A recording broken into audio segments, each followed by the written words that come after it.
Hi everybody, welcome to Fearless English. My name is Ileana. Today I will be teaching you subject pronouns. In this video, I will explain the definition of a subject.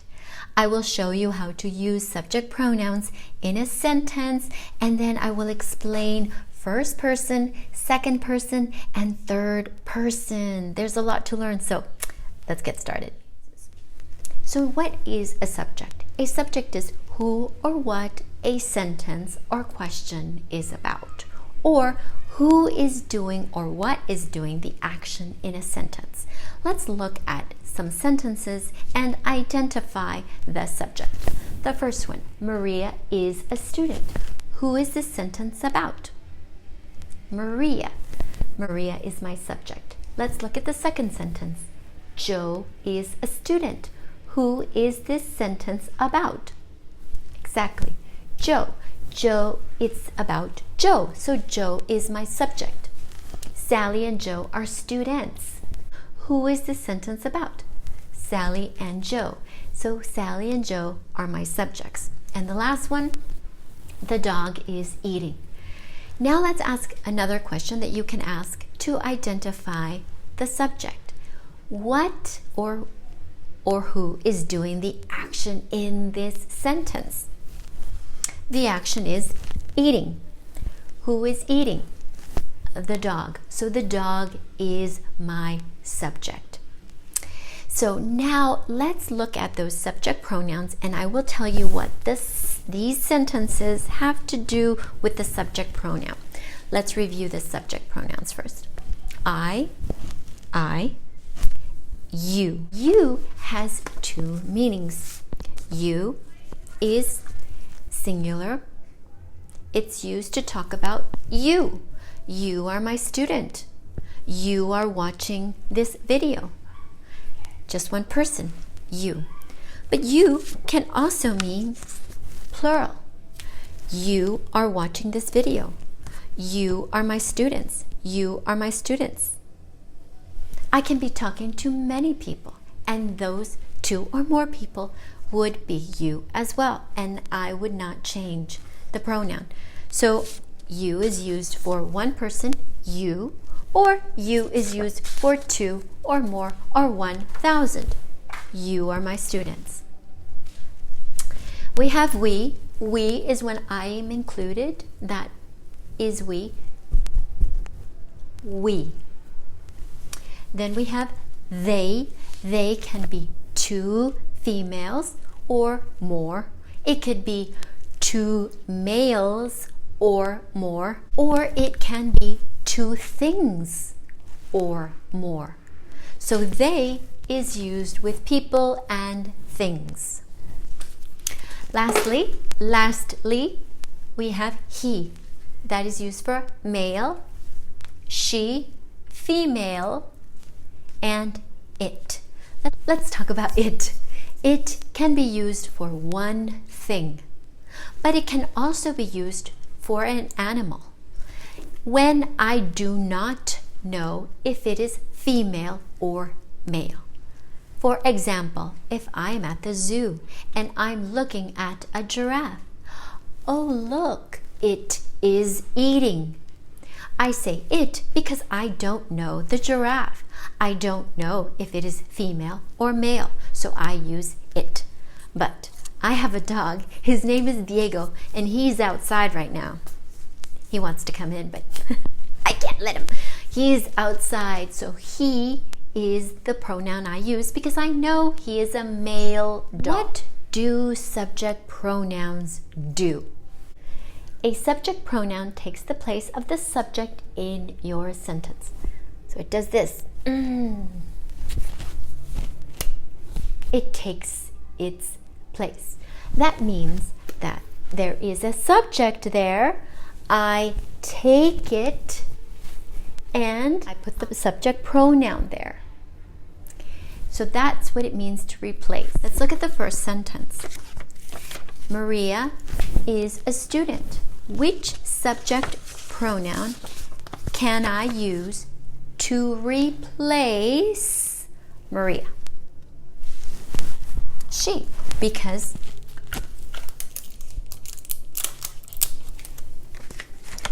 she is female. So I take away Maria. Now, many people don't understand that you have to take Maria out so you can put she there. Sometimes people speak like this. They say, Maria, she is a student. That's not correct. You have to replace Maria. That means you have to take away Maria and then put she. She is a student. You can use it. Let's look at the second sentence. Joe is a student. Which subject pronoun do I use to replace Joe? Exactly. He. So I'm going to take Joe out and replace it with the subject pronoun he. Then I have Sally and Joe. Which subject pronoun do I use to replace Sally and Joe? That's right. They. So I take Sally and Joe out and I make sure that you understand I cannot have Joe there. I have to take Joe out. Okay? Sally, excuse me, they are students. They are students. And then the last one, the dog. Now, I'm going to tell you, you don't know if it is male or female. Which one do you use? It, exactly. It is eating. But if you knew your dog was male, which one would you use? He. He is eating.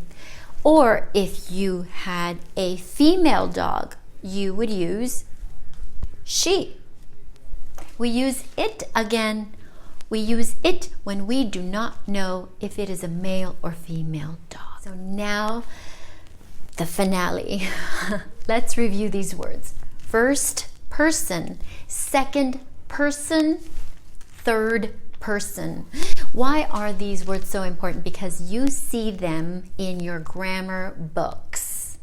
You hear them in your grammar classes when you are studying a lot of grammar and tenses. And if you don't understand what a first person or third person is, you will not be able to be successful with advanced grammar.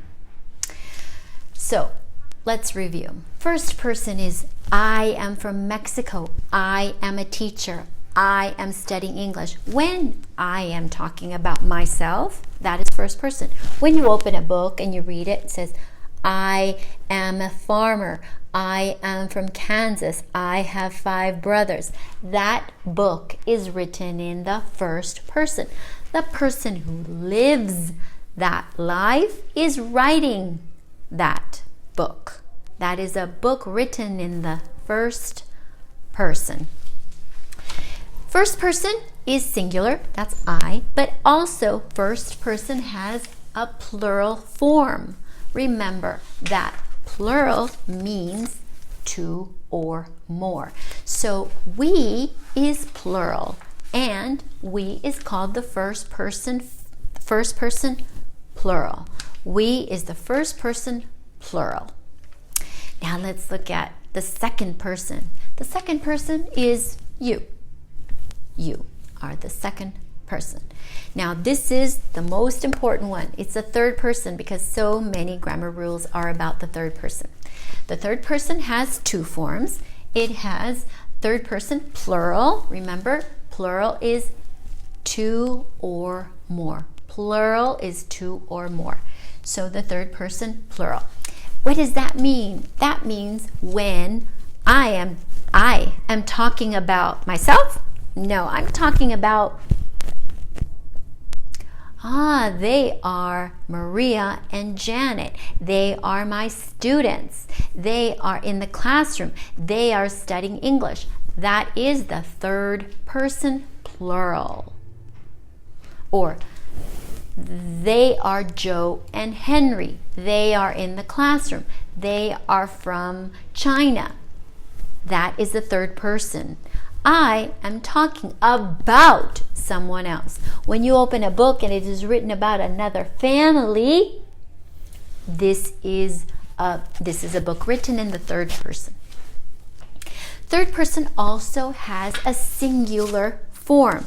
Third person also has a singular form. Remember, singular is one. Now this is the most important third person. Third person singular. Third person singular is he, she, and it. He, she, and it. Third person.